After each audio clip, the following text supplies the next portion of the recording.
సంప్రాప్తిస్తాయి. తదుపరి మిథున రాశి. మిథున రాశి వారికి ఈ వారం చాలా అనుకూలంగా ఉంది. కష్టానికి ప్రతిఫలం ఉంటుంది. అయితే భాగ్యంలో రాహు ఉన్నారు.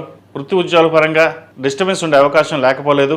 ప్రతి విషయాన్ని క్షుణ్ణంగా పరిశీలించుకుని మన వాళ్ళు ఎవరు పరాయి వాళ్ళు ఎవరో తెలుసుకుని ముందుకు వెళ్ళాలి. ప్రభుత్వ ఉద్యోగస్తులకు, ప్రైవేట్ సంస్థలు పనిచేస్తున్న వారికి కాలం అనుకూలంగా ఉన్నా కూడా కింది స్థాయి ఉద్యోగస్తుల వల్ల ఇబ్బంది ఉండే అవకాశం గోచరిస్తోంది. అదేవిధంగా ప్రస్తుతం రాహు భాగ్యంలో ఉన్నారు. కర్మస్థానంలో శని ఉన్నారు. ఏదైనా మాట్లాడేటప్పుడు ఆచితూచి వ్యవహరించడం చెప్పదగినది. అందరూ మన వాళ్ళే కానీ కొన్ని ఆంతరిక విషయాలు చెప్పడం జరుగుతుంది. అటువంటి వాటి విషయంలో జాగ్రత్త వహించడం చెప్పదగినది. ఏదైనా సరే గోప్యంగా ఉంచి అవసరాన్ని బట్టి మాట్లాడడం చెప్పదగినది. భూ సంబంధించిన విషయాలు సానుకూలపడతాయి. వృత్తి ఉద్యోగాలలో ఉన్న ఒత్తిడి తగ్గుతుంది. క్రయ విక్రయాలు లాభసాటిగా ఉంటుంది. రియల్ ఎస్టేట్ రంగంలో ఉన్న వారికి, సాఫ్ట్వేర్ రంగంలో ఉన్న వారికి, అడ్మినిస్ట్రేషన్ రంగంలో ఉన్న వారికి, అకౌంట్స్ సెక్షన్లో ఉన్న వారికి, అదేవిధంగా ఎంబీఏ హెచ్ఆర్ మేనేజ్మెంట్లో ఉన్నవారికి, కాస్మెటిక్స్, బ్యూటీషియన్, ముఖ్యంగా హోటల్ మేనేజ్మెంట్ వ్యాపారస్తులకి, సినీ కళా రంగాల వారికి కాలం అనుకూలంగా ఉంటుంది. చేసే కృషి ఫలిస్తుంది. అయితే వచ్చిన ఖర్చు ఆదాయం రెండు సమానంగా ఉండడం, ఎంత వస్తుందో అంత ఖర్చు ఇదవుతుంది. అయితే ఎంత ఉన్నా సరే, ఎంత వచ్చినా సరే అది ఏదో రూపాయన ఖర్చు అవుతుంది అని బాధపడతారు. అయితే కొన్ని శుభకార్యాలు ఖర్చు పెడతారు. వివాహాది శుభకార్యాల విషయంలో ఒక కొలిక్కి వస్తారు. మంచి సంబంధం కుదురుతుంది. పునర్వివాహ ప్రయత్నాలు చేస్తున్న వారికి కాలం అనుకూలంగా ఉంది. సహోదరి మధ్య ఉన్న విభేదాలు కొంత ఎక్కువ అవకాశం గోచరిస్తోంది.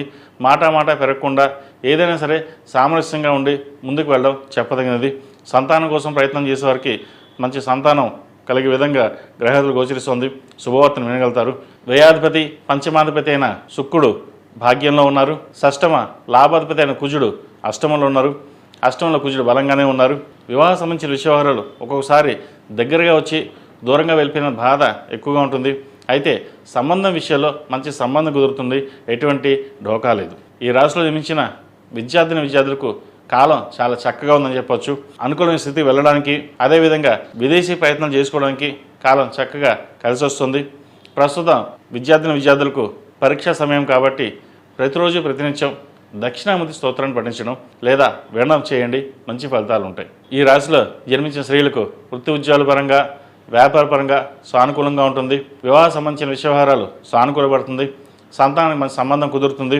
అదేవిధంగా జీవిత భాగస్వామితో మాట్లాడేటప్పుడు మాట పెరగకుండా చూసుకోవాలి. ఇద్దరు సమానమే కదా అనే ఒక భావన ఏర్పడుతుంది.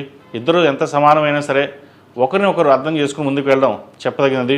చిన్న చిలిపి గాలివాన లేకుండా ఒకరినొకరు అర్థం చేసుకుని ముందుకు వెళ్ళినట్లయితే మరిన్ని మంచి ఫలితాలు ఉంటాయి. అదేవిధంగా వ్యాపారంలోనూ ఉద్యోగంలోనూ మీ స్థాయికి మించి కష్టపడతారు. పేరు ప్రఖ్యాతులు తెచ్చుకోవడానికి చేసే ప్రయత్నాలు ఏవైతే ఉన్నాయో అవి కింద స్థాయి వల్ల నష్టపోయే అవకాశం గోచరిస్తుంది. ఏదైనా సరే భగవత్ సంకల్పం వల్ల అది ముందుకు వెళ్తున్న భావంతో మీ ప్రయత్నాలు మీరు చేస్తారు. రుణ సంబంధించిన విషయవహారాలు సానుకూలపడుతుంది. హౌసింగ్ లోన్ మంజూరు అవుతుంది. భూ సంబంధించిన క్రయ విక్రయాలు లాభసాటిగా ఉంటాయి. ఈ రాశివారు ప్రతిరోజు ప్రతినిత్యం నువ్వుల నూనెతోటి దీపారాధన చేయడం, అదేవిధంగా మంగళవారం నాడు సుబ్రహ్మణ్య స్వామికి అభిషేకం చేయించడం చెప్పదగిన సూచన. ఈ రాశిలో జన్మించిన వారికి కలిసి వచ్చే సంఖ్య 5, కలిసి వచ్చే రంగు ఎల్లో. ఏదైనా పని మీద బయటికి వెళ్ళినప్పుడు సోమవారం కానీ గురువారం నాడు కానీ వెళ్ళండి. మంచి ఫలితాలు సంప్రాప్తిస్తాయి. తదుపరి కర్కాటక రాశి.